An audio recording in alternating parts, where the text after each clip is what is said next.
d'arreu que pugui, i per exemple estem en converses amb la gent de Mecanoscrits, aquí tenim el seu màxim representant i capo, que per exemple l'any que ve segurament s'afegiran també com una altra entitat que també portarà gent a votar en aquesta segona fase els llibres. Vull dir, i estic segur que a poc aniran sortint l'associació d'amics del cinema de terror gore de Sants, saps? Vull dir, coses per l'estil. A veure si podem tenir una bona representació. Bueno, doncs no sé si sobre aquest tema voleu comentar alguna cosa. Funcioni més com en règim una mica més com de blog, més que pas de pàgina web, no? És que pàgina web és llista, correu. Sí, llavors pots dir el que vulguis i quedar amb qui vulguis. Sí, és que sí, entres allà i tens la cosa molt escueta, no? I potser un espai així a internet doncs es presta més a això, a funcionar una mica com un fòrum, no? De dir, ei, que estrenen això. I no sé. Sí, com a tot l'anunci, una cosa que és més visible, encara que no siguis una persona que estàs subscrit a una llista de correu, trobes allò per casualitat i mira, fan aquesta activitat. Clar, i qui vulgui posa un missatge, ei, que estrenen això, per què no quedem tal dia? I després un altre respon, mira, doncs a mi em va bé, no sé què. I, bueno, doncs es poden improvisar coses d'aquest tipus, no, jo crec. Vull dir que és una de les gràcies que té la xarxa i estaria bé utilitzar-la més. Eloi, a mi m'agradaria que expliquessis per què vas decidir el nom d'Ictineu. No, vam. Perquè això va haver-hi tela, no? I després ho vas explicar, no? De fet, em sona que va ser idea del Pep, no? Què?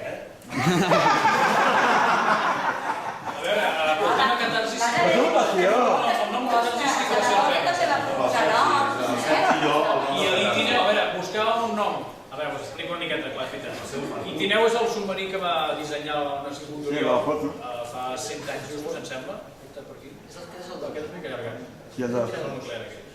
Bueno, la idea és que, clar, en aquella època una miqueta era un visionari, no? I llavors fer un submarí era com fer una parella de ciència-ficció.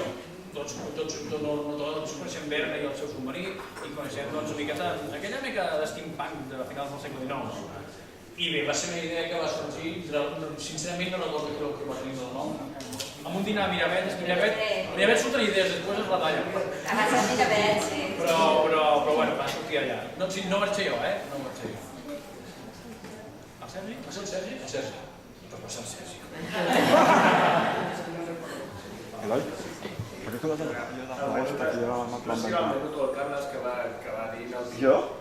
Sembla que va ser que va dir el tio. Ah, sí. Millor Sí, sí. No, la veritat és que li queda bé, Sona bé. Bueno, doncs si us sembla, podem començar a repartir els premis. Perquè, bueno, anem a veure. Començarem per la tercera categoria, que no és que sigui inferior, sinó que simplement és la tercera que hi ha fins a la primera. Els finalistes que... Perdó? Ah, no, és que no he sentit. Estava emocionada. Els finalistes de la categoria conte de ficció original en català, per ordre alfabètic, i en aquest cas, com que hi ha hagut un múltiple empat, doncs en lloc de 5 obres s'ha ampliat a 7, tot i que en realitat som de 2 autors diferents. Vull dir que sí, són 7 contes de 2 autors i que estan recollits en 2 llibres únicament, que a més els teniu aquí. Els 2 autors són l'Albert Sánchez Pinyol i l'Antoni Només Jordà, cap dels 2 present aquí avui. De l'Albert Sánchez Pinyol, del llibre 13 tristos tràngols, doncs teníem el conte de petit, tot de gos, de gran, pota d'elefant. La solidaritat que va venir de les estrelles, l'espantaocells que estimava els ocells, només digues si encara m'estimes i quan queien homes de la lluna. I pel que fa a l'Antoni Només Jordà, del Mirall Venecià, del recull del Mirall Venecià, doncs hi ha el gat i hi ha pròpiament el Mirall Venecià. I no sé, anem a obrir, no? A veure aquí...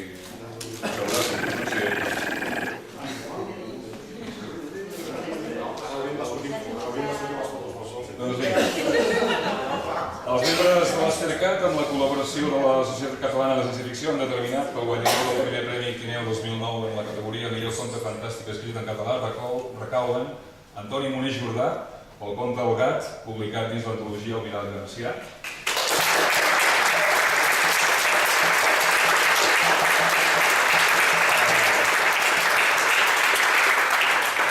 Antoni Monés Jordà tenia unes ganes de venir enormes, però per problemes personals no pot estar aquí avui, i llavors hem decidit demanar-li a la Carme Acuña si pot recollir el premi.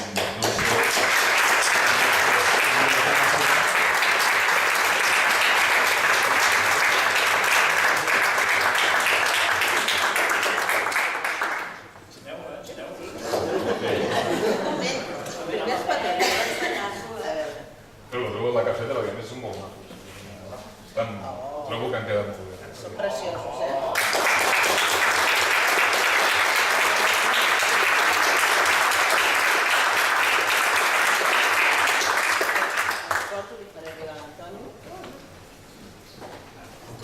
Moltes gràcies. És dintre de tot i al marge de la...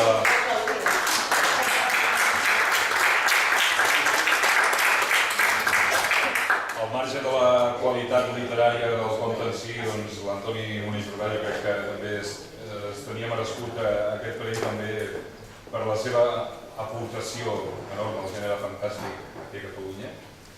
Jo volia dir un parell de dades. Aquí es pot dir, hi ha hagut una lluita ferrissada, òbviament, només són dos, però vull dir que després d'aquest conte guanyador hi ha hagut 3 contes que són de l'Albert Sánchez Pinyol que han passat en segon, tercer i quart lloc, relativament a prop d'aquest El gat, i que us puc dir que fins a 2 dies abans no se sabia qui guanyaria aquesta categoria, perquè fins l'últim dia que vam rebre les votacions no vam veure qui podia guanyar. No és una cosa fàcil de veure. Ja està. Molt bé, doncs passarem a la següent categoria, els finalistes de la millor obra de ficció traduïda al català. Pel que podeu veure aquí, doncs, són obres ben diverses. Hi ha el Sindicat de Policies Jueus, del Michael Chabon, Harry Potter i les relíquies de la mort, de la Joan Kesling Rowling, l'Ordre de Santa Cecília, de la Susana Vallejo, El planeta blau, de la Janet Winterston, i Un home a les fosques, d'en Paul Auster. Vull dir que jo crec que són 5 obres que dius, hi ha varietat, no? I, anem a veure quina de les 5 ha estat la... Els membres de l'Astercat, amb la col·laboració de la Societat Catalana de Ciència Ficció, han determinat que el guanyador del primer Premi Tineu 2009 en la categoria Millor obra fantàstica traduïda al català recauen en Janet Winterston per Planeta blau.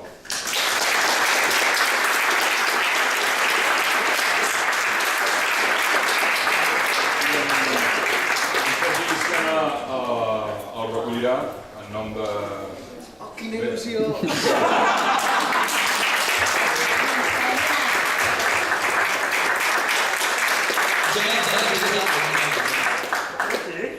Has canviat de barba.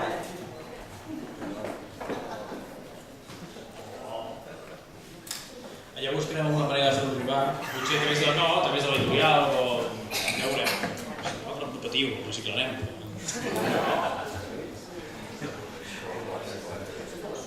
Aquí, com a dades curioses, també dic que el segon classificat molt a prop del primer ha sigut el Sindicat de Policies Jueus del Michael Chabon, seguit de l'Orde de Santa Cecília de la Susana, i que hi ha hagut també una lluita bastant aferrissada entre aquests 3, que fins als últims 4 dies no sabíem ben bé qui podria guanyar.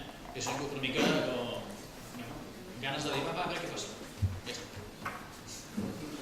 Vinga, doncs anem pel premi principal, pròpiament dit, els finalistes a la categoria de la millor obra de ficció original en català, que han estat Aiguafant, d'en Joan Lluís Lluís, Iskander, Un viatge a la màgia dels llibres, de l'Alicia Gili i de la Sílvia Romero, La mutació sentimental, de la Carme Torres, Poso el compte quilòmetres a zero, de l'Antoni Monés Jordà, i Silenci de plom, d'en Salvador Company. I anem a veure qui és que A veure qui és, perquè em penso que en aquesta ocasió, no sé,